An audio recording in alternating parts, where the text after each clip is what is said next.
Everybody has an ego. There are no exceptions to this rule. Everyone has an ego. Your ego is what gives you your identity. It's what makes you who you are. My ego is what tells me that I'm Jordan Green. I'm a YouTuber and I'm going to be very successful in life. My ego is the source of my ambition, but it's also the source of my insecurities. Growing up, I was a very insecure kid.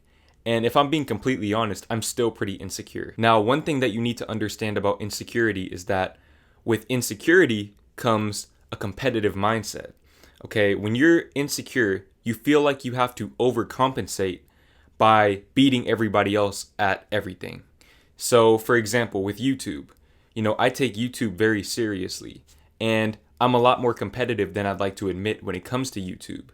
Anytime somebody's ever doubted me, I kept a mental note of it. I can sit here and tell you guys multiple times where people implied that I might not be successful doing YouTube. And I can name drop and everything. Okay, I remember every time somebody did that. And it fuels me. That gives me fuel. One thing that I've said a lot throughout my journey is that my supporters give me motivation for the short term, but my haters give me motivation for the long term. And the reason why is because my haters fuel that fire. They fuel that competitive fire in me that allows me to overcompensate for my insecurities. Like I said, I have an insecurity of not being very successful. And a lot of that comes from comparing myself to other people who are already successful at my age. Even though I know logically that most people my age are not successful. You can't be a failure at 20. But I feel like because I'm not rich, I feel like because I'm not living in LA, and I don't have millions of subscribers, I am not a very successful person. And recently, interacting with people, whenever people find out about my channel and they see how many subscribers I have, which right now I have 21,000 as I'm filming this video, they're always very surprised. And they see me as successful, even though I don't. And that's a problem, because if I don't see myself as being successful now, I never will. And I know that logically. Like I said, I know that, if you chase numbers, you'll never be successful. If you place your self-worth and value into a number and you let that number represent your life and your happiness, you'll never be successful. You'll be a public success, but a private failure. And like I said, I let that fuel me. And that's why I work so hard. That's a big part of the reason why I work as hard as I do. I post way more than almost any other YouTuber. I work extremely hard at my craft because I don't want to be a failure. I want to succeed. I want to be more successful than other people. And this all sounds very shallow, but that's just the truth of the matter. That's what goes on inside of my head. Now, like I said, I tend to take things extremely personal, especially when people challenge me on my ability to accomplish a goal that I've set for myself. Especially with YouTube. YouTube is literally the central focus of my life. My life revolves around this channel, these videos that you're watching. So when somebody tells me that I'm not going to be successful on YouTube, basically they're telling me that I'm going to be a failure in my mind. I know that they're just projecting their insecurities onto me. Like, I know that they're just telling me what they can't do. But at the same time, it still fuels that fire in me, like I said, and it's all comparison based. Competition is comparison based because within the structure of competition, there has to be a winner and there has to be a loser.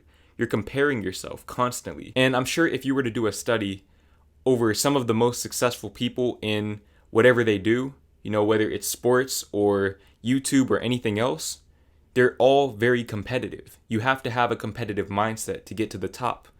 But competition is fueled by insecurity. You're worried about how others are going to perceive you. Whenever somebody challenges me and I take it personal, I get in the lab. I start working. Okay, I start getting things done very, very rapidly when people challenge me. And like I said, it's all based on insecurity. But I know that I need to have that insecurity, because if I don't have that insecurity, what's going to happen is I'll become complacent. You become too complacent with where you are. Now, the thing is, complacency isn't necessarily a bad thing. In fact, you need to be complacent with where you are. You need to be satisfied with where you are along the journey, because if you're not, like I said, you'll never be satisfied. Okay, numbers are infinite. So if you're chasing a subscriber count, then yeah, you're more likely to grow faster. But at the same time, you will never be happy. You'll never be satisfied because you'll always want more and you can always get more. This is where that lack mindset comes in. And when you have a lack mindset, that's what you attract. You attract slower growth. Things start to slow down for you. And I've definitely noticed this on my YouTube journey. Whenever I start having that lack mindset and start focusing more on my ambition than the passion that fuels me, my channel grows a lot slower. Whenever I allow myself to be grateful throughout the process for where I'm at, because I know that, where I'm at right now is basically my dream life a year ago. Whenever I allow myself to recognize that and feel that gratitude, that's when my channel starts growing the most. And that's when the most money comes in. That's when I get the most subscribers, the most people supporting me. And, it makes sense. Like I said, you attract what you are. But at the same time, you do need that fire. You need that ego. You need that insecurity. You need to be insecure enough to where you take things personally. Because if you don't, you won't have that passion. You won't have that drive to keep working. Your passion will die down. You become lazy. Like I said, you become complacent. And I have very big dreams for myself. I can't have that mindset. I can't be complacent. I have to keep pushing. I have to keep pushing. Because even though I'm successful now in the sense that I'm basically living my dream life, I just have to scale it up a little bit more. I know that if my life were to stay exactly like it is right now for the rest of my life, I would not be satisfied with my life. I wouldn't be satisfied knowing that I only ever impacted 21,000 people enough to subscribe to my channel. And so because of that, I chase these numbers. I consciously chase these numbers. I chase views. I chase clout. I chase money. I chase those things because in my mind, that's what makes you successful. But in my heart, I know that success comes from happiness. These numbers, they're only based on perception. They're all relative. Each number is relative. 20,000 may seem like a lot to somebody that has 500 subscribers, but to somebody that has 20 million subscribers, 20,000 is not a lot at all. It's all relative. Success is a mindset. If you're happy where you are, you're successful. If you're complacent, you're successful. And, I want to be successful.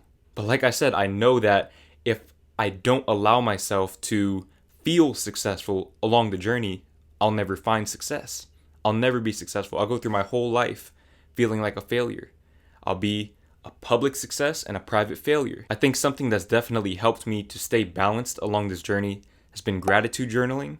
Ever since I started doing that, it's definitely rewired the way that I think. I definitely feel more grateful for where I'm at. I take time every day to just think about where I am and think about where I was a year ago. And then from there, I allow myself to think about where I'm going to be a year from now. That's when I let the ambition creep in.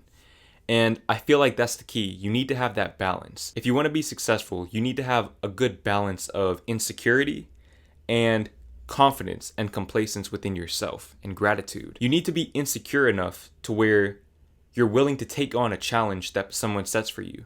If you want to be one of the best at what you do, if you want to be at the top of the top and live that type of lifestyle and make that type of impact, you have to be competitive. You have to have that mindset.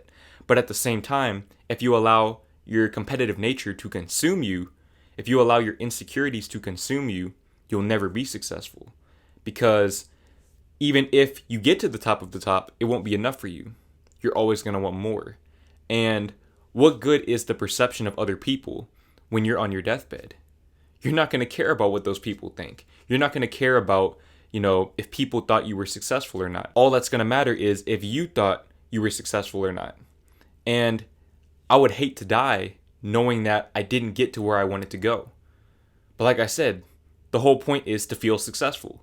So why not just feel that along the path? Having an abundance mindset, like I said, it attracts abundance to you. And I feel like some people, they don't really buy into this because they feel like it's too easy. I can't just let abundance flow to me. I have to work for it.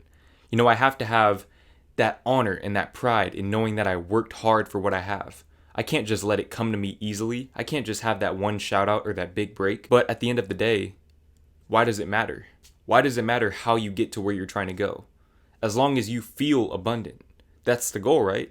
That's the end goal, is to feel abundant. So why not allow yourself to feel those feelings now and let the universe bring those things to you? Because like I said, through trial and error, I've seen this on my journey. I've seen that whenever I deleted the YouTube Studio app and stopped looking at my analytics, my channel suddenly grew 10,000 subscribers in 1 month. My channel doubled in size, literally. I see this pattern, and I know that that balance needs to be attained if I want to get to where I'm trying to go. But that's easier said than done. And truth be told, I don't think there's a universal balance for anyone. I think that we all have to find our own balances depending on what we're trying to do. You know, with YouTube, I don't really have to be that competitive because, like I said, it's a numbers game. It's not about winning or losing. You know, you can only be the best version of yourself. It's not like, say, basketball where there's just one champion at the end of the season. No, with YouTube, everyone can thrive and prosper. And, you know, don't get it confused. I never wish for anyone to fail at YouTube. I want everyone to be successful. But I want to be a little bit more successful.